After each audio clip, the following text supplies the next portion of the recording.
અમદાવાદમાં ભગવાન જગન્નાથની 148મી રથયાત્રા આગામી 27 જૂનના રોજ નીકળવાની છે, ત્યારે રથયાત્રા પૂર્વેના પવિત્ર પ્રસંગોનો અમદાવાદમાં આરંભ થઈ ચૂક્યો છે, જેમાં આજે રવિવારના રોજ સરસપુર મોસાળ મંદિર ખાતે ભગવાન જગન્નાથને વાસણાના મનીષભાઈ ત્રિવેદીના યજમાન પરિવાર દ્વારા ભાવભેર મામેરું અર્પણ કરવામાં આવ્યું છે।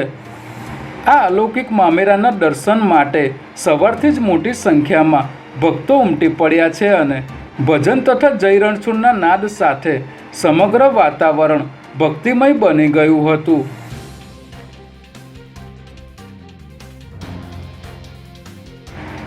વાડજ વિસ્તારમાં આવેલ DILR કચેરીના સર્વેયર સહિત 3 લોકો 5 લાખની લાંચ લેતા ઝડપાઈ ગયા છે, જેમાં ફરિયાદીના બહેનની જમીનમાં KJP દુરસ્તી સુધારો કરવા માટે ફરિયાદીએ સર્વેયર ગૌતમ યાજ્ઞિકનો સંપર્ક કરતા તેઓએ સુધારો કરવાના અવેજ પેટે વ્યવહાર કરવો પડશે તેવું કહીને રકઝકના અંતે 5 લાખ લેવાના નક્કી કર્યા હતા, ત્યારે ફરિયાદીએ ACBમાં ફરિયાદ આપતા ગાંધીનગર ACBની ટીમે બોપલ આમલી 4 રસ્તાની ડાબી બાજુએ આવેલ હોન્ડા શોરૂમની આગળ છટકું ગોઠવી સર્વેયર ગૌતમ યાજ્ઞિક સહિત 3 લોકોને લાંચની રકમ સાથે રંગે હાથ ઝડપી લીધા હતા।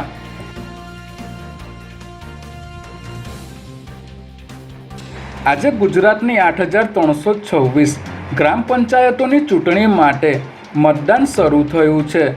આ ચૂંટણી માટે આજે સવારે 7 વાગ્યાથી સાંજે 6 વાગ્યા સુધી મતદાન થશે, જેમાં રાજ્યના આશરે 81 લાખ મતદારો પોતાના મતાધિકારનો ઉપયોગ કરશે।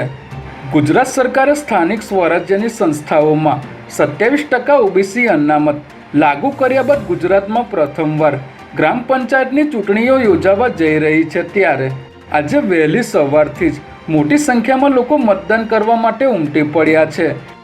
ગ્રામ પંચાયતોની ચૂંટણીનું પરિણામ આગામી 25 જૂને જાહેર કરવામાં આવશે।